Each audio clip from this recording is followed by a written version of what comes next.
Hello बेटा। Sixth science non coaching class में बेटा हमने अपना फर्स्ट चैप्टर कंप्लीट कर लिया है, उसके क्वेश्चन आंसर राइट कर लिए हैं। तो सभी बच्चे अपने नोटबुक है बेटा वो प्रिपेयर कर लेंगे, ठीक है। अब हम सेकंड चैप्टर के क्वेश्चन आंसर हैं वो राइट कर रहे हैं बेटा। कंप्लीट हमने उसको रीड कर लिया है, उसका बुक वर्क हो गया है। और कल हमने फर्स्ट टू फिफ्थ तक क्वेश्चन है वो राइट किए फिर नोटबुक में, ठीक है बेटा। 1 से लेके 5 तक हमने क्वेश्चन आंसर है वो राइट कर लिए हैं। आज हम क्वेश्चन करेंगे सिक्स्थ, ठीक है बेटा। तो आपको ये भी सारे क्वेश्चन फिर नोटबुक में लिख लेने हैं। देखो आज से क्वेश्चन करते हैं।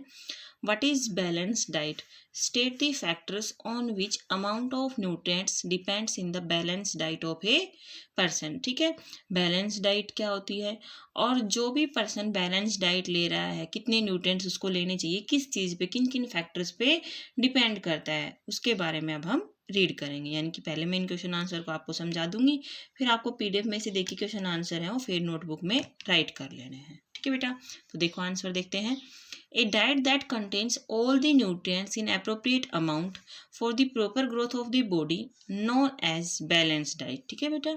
एक ऐसी डाइट जिसमें सारे न्यूट्रिएंट्स एग्जैक्ट अमाउंट में, एक राइट अमाउंट में प्रेजेंट हो, जो क्या किसके लिए चाहिए, हमारी बॉडी की प्रॉपर ग्रोथ के लिए चाहिए, ठीक है। चाहे वो माइंड डेवलपमेंट हो, चाहे फिजिकल डेवलपमेंट हो, ठीक है। जो भी डेवलपमेंट हो वो सारी डेवलपमेंट कैसे हो बेटा, प्रॉपरली हो, ठीक है। ऐसी डाइट को हम क्या बोलेंगे, बैलेंस डाइट। यानी कि हम एक ऐसा खाना खाएं जिसमें protein, carbohydrate, fats, vitamin and minerals, सभी न्यूट्रिएंट्स राइट अमाउंट में प्रेजेंट हो। ये नहीं कि हम सारा दिन कार्बोहाइड्रेट वाला फूड खाते रहें, या फिर प्रोटीन वाला फूड ही खाते रहें, या फिर बहुत सारा फैट है वो खाते रहें, ठीक है। तो पिज़्ज़ा, बर्गर या फिर जो भी तला हुआ खाना है तो उससे बहुत सारा फैट मिलेगा।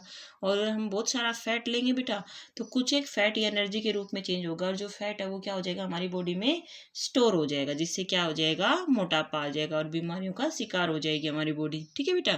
तो एक ऐसी डाइट, एक ऐसा खाना जिसमें सारे न्यूट्रिएंट्स राइट अमाउंट में प्रेजेंट हो, उसको हम क्या बोलते हैं, बैलेंस डाइट। किन किन फैक्टर्स पे डिपेंड करता है, यानी कि जो न्यूट्रिएंट्स हम ले रहे हैं वो किन किन चीज़ों पे डिपेंड करता है, मैंने आपको अच्छे से समझाया था सारी चीज़ें। किस पे बेटा, एज पे, ठीक है। यानी कि छोटे बच्चों को प्रोटीन ज़्यादा चाहिए, ठीक है, कार्बोहाइड्रेट कम चाहिए। तो इसी तरह एज पे बड़े हैं उनको कार्बोहाइड्रेट, क्योंकि एनर्जी ज़्यादा चाहिए, वो काम ज़्यादा करते हैं। जेंडर पे मेल है फीमेल है दोनों को अलग अलग चाहिए। हेल्थ कंडीशन पे, यानी कि कोई पर्सन इल है तो उसको क्या चाहिए, उसी के अकॉर्डिंग न्यूट्रिएंट्स चाहिए, ठीक है। जो स्वस्थ है, जो ठीक से खाना खा रहा है, उसको कम न्यूट्रिएंट्स की रिक्वायरमेंट है, ठीक है। नेक्स्ट आता है नेचर ऑफ वर्क, आप कोई किस तरह का काम कर रहा है उस पर भी क्या डिपेंड करता है बेटा, बैलेंस डाइट है वो डिपेंड करती है, ठीक है। 7th क्वेश्चन देखते देखो। What are deficiency disease? Name the disease cause due to the deficiency of vitamin C, vitamin A, vitamin D, calcium and phosphorus and vitamin B. Deficiency disease क्या होती है, और अगर इनकी कमी है हमारे शरीर में तो क्या कौन कौन सी डिजीज है वो हो सकती हैं, वो हमें बताना है। तो डेफिशिएंसी डिजीज देखते हैं सबसे पहले। Disease that occurs due to the deficiency of nutrients over a long period of time are called deficiency disease. अगर हम लंबे टाइम तक कोई न्यूट्रिएंट्स ना ले, हमारी बॉडी में कोई न्यूट्रिएंट ना जाए, तो उसकी कमी से, जो डेफिशिएंसी से जो हमारे शरीर में बीमारी आएगी, डिजीज आएगी, उसको हम क्या बोलेंगे, डेफिशिएंसी डिजीज, ठीक है। जैसे बेटा हम कार्बोहाइड्रेट वाला ही फूड खाते रहे, हमने प्रोटीन्स नहीं लिए, तो प्रोटीन्स की कमी से क्या हो जाएगा, हमारे शरीर में प्रोटीन की डेफिशिएंसी हो जाएगी, और उससे कमी से होने वाले रोग को हम क्या बोलेंगे, प्रोटीन डेफिशिएंसी डिजीज, ठीक है बेटा। तो इस तरह से देखो नीचे दे रखा है, विटामिन सी आता है सबसे पहले। अगर हम विटामिन सी नहीं खाएंगे तो कौन सी बीमारी हो जाएगी बेटा, सकरवी रोग हो जाएगा, ठीक है। विटामिन ए नहीं लेंगे तो लॉस ऑफ विजन या नाइट ब्लाइंडनेस, ठीक है, रात को हमें दिखाई नहीं देगा, ठीक है। ये सब है। आगे देखते हैं, देखो विटामिन डी की कमी से कौन सा रोग हो जाएगा बेटा, रिकेटस रोग हो जाएगा। कैल्शियम एंड फॉस्फोरस की कमी से क्या होगा, बोन एंड टूथ डीके, यानी कि हमारे हड्डियां हैं वो कमज़ोर हो जाएंगी, दांत है वो कमज़ोर हो जाएंगे, उनमें पेन होने लग जाएगा, ठीक है। फिर नेक्स्ट आता है विटामिन बी। विटामिन बी की कमी से कौन सा रोग होता है बेटा, बेरी बेरी, ठीक है। विटामिन बी की कमी से कौन सा हो जाएगा, बेरी बेरी रोग हो जाएगा, ठीक है। नेक्स्ट क्वेश्चन देखो। Why should the vegetable not be washed after cutting और पीलिंग? जो भी वेजिटेबल्स हैं या फ्रूट्स हैं, आपको छीलने के बाद क्यों नहीं काटने चाहिए, या फिर उसको हमें धोना, कटिंग कर रहे हो या पील कर रहे हो उसके बाद धोना। तो देखो बेटा आंसर देखते हैं। Vegetables and fruits should not be washed after cutting और पीलिंग। ठीक है, आपने कोई फ्रूट है या वेजिटेबल उसको कट किया, उसको छीला है, तो उसके बाद उसको धोना क्यों नहीं चाहिए? क्या रीजन आता है बेटा उसके लिए? क्योंकि जो वाटर सोल्यूबल विटामिन होते हैं जैसे vitamin B and vitamin C are washed away and the food became deficient in these vitamin. ठीक है, तो कुछ एक फ्रूट्स हैं या वेजिटेबल्स हैं, वो क्या होते हैं, उनमें ऐसे विटामिन प्रेजेंट होते हैं जो पानी के साथ घुल जाते हैं, और उसके साथ घुल के वो पानी के साथ साथ वो फिर उसमें से निकल जाते हैं, और उनमें उन विटामिन की डेफिशिएंसी हो जाएगी।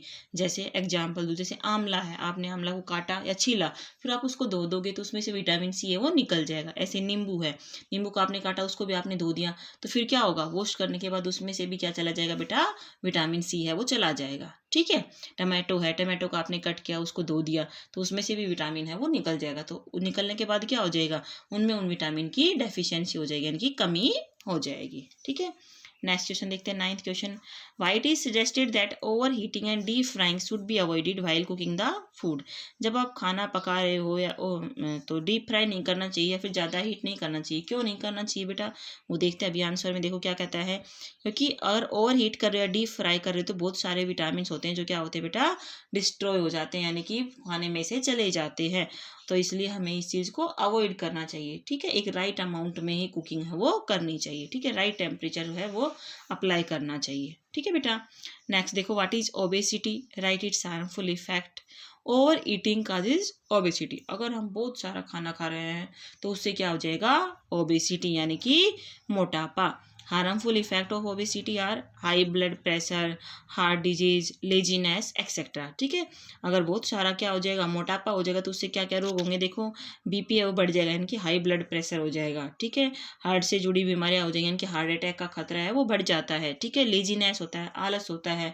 ठीक है, यानी कि एनर्जी जो हम खाते हैं उसको हम वर्क में यूज नहीं करते, तो इस वजह से क्या जाता है बेटा, ओबेसिटी होती है ओवर ईटिंग से। ठीक है, जो हमने खाना खाया वो एनर्जी के रूप में चेंज नहीं हुआ, तो इससे क्या हो जाएगा आपको, मोटापा। ठीक है, और ये सारी बीमारियां हैं, डिजीज हैं, वो आपकी बॉडी में आ जाएंगी। ठीक है बेटा, तो ये क्वेश्चन आंसर है, 10 क्वेश्चन आंसर, ये आपने फिर नोटबुक में राइट करने हैं। ठीक है बेटा।